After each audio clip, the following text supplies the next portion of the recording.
You either die a hero or live long enough to see yourself become the villain. Batman said that.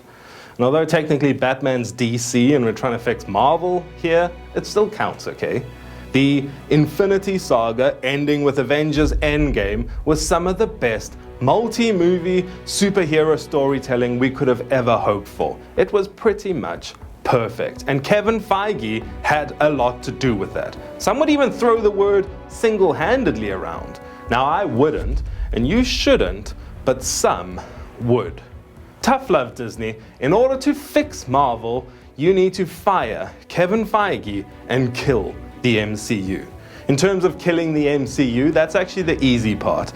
Let Deadpool do it in his movie. Deadpool loves killing the MCU. This current universe has become so bloated and exhausting, and coupled that with the fact that you've killed the characters that everyone likes to try and replace them with new characters who everyone doesn't like, things are getting really, really tricky in the MCU, and trying to keep the ship afloat is the problem. The good news about Marvel is that there are thousands of other A-list characters just waiting in the wings, ready to shine. That's a bit different from DC, by the way. DC are in the process of doing the same thing, resetting their Snyderverse. The difference with DC is that you have to focus on your trinity. Superman, Batman, Wonder Woman, everything in DC revolves around those three.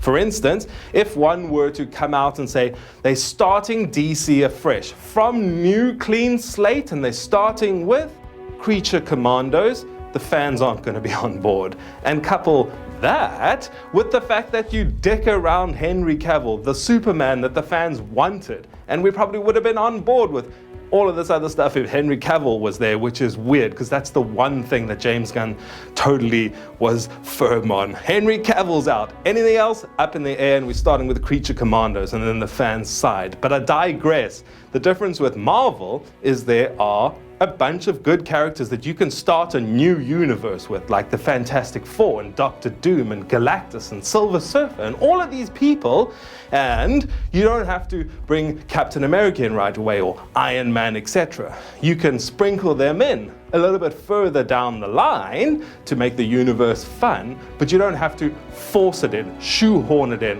which DC kind of has to do with Superman, Batman, and Wonder Woman. Although, two of those three movies you will watch immediately as soon as they come out.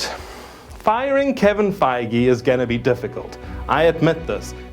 Because you have quite a few of Kev's content in the pipeline at the moment. He's planned up to phase 9 already, and there might be stuff that's planning or writing, or maybe they're shooting it, or even in post-production in his sausage factory.